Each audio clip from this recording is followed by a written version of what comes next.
Assalamualaikum warahmatullahi wabarakatuh.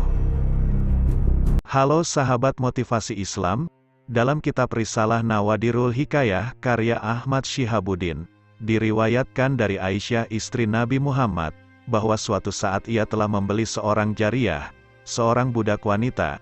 Sesaat kemudian, malaikat Jibril turun ke bumi dan berkata kepada Nabi Muhammad, "Wahai Muhammad, keluarkanlah budak itu dari rumahmu, karena sesungguhnya ia adalah ahli neraka."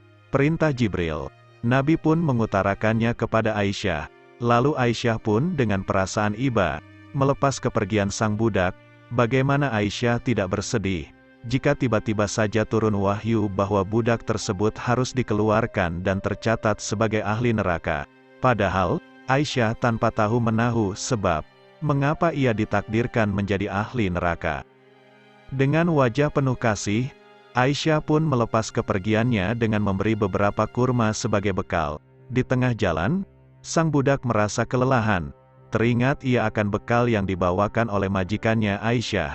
Dimakannya dengan lahap kurma itu. Namun di saat ia menikmati bekal kurma, datanglah kepadanya seorang fakir meminta-minta. Meskipun lapar, dan sesungguhnya ia juga masih membutuhkan bekal kurma, sang budak memberikan sebagian kurma yang tersisa kepada fakir tersebut. Ia merasa iba hingga tak ada satu kurma pun tersisa untuknya. Ia berikan seluruh sisa kurma pemberian Aisyah kepada fakir tersebut. Betapa dahsyat kekuatan sedekah. Tak lama kemudian setelah sang budak memberikan kurma kepada seorang fakir tadi, malaikat Jibril kembali turun ke bumi dan mewahyukan kepada Nabi Muhammad bahwa ia diperintah untuk kembali membiarkan sang budak di rumahnya. Karena sungguh, akibat sedekah sang budak, rahmat Allah turun dan ia pun batal masuk neraka.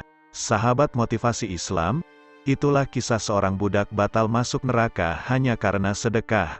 Semoga dari kisah ini kita bisa mengambil pelajaran dan hikmah. Amin. Wassalamualaikum warahmatullahi wabarakatuh.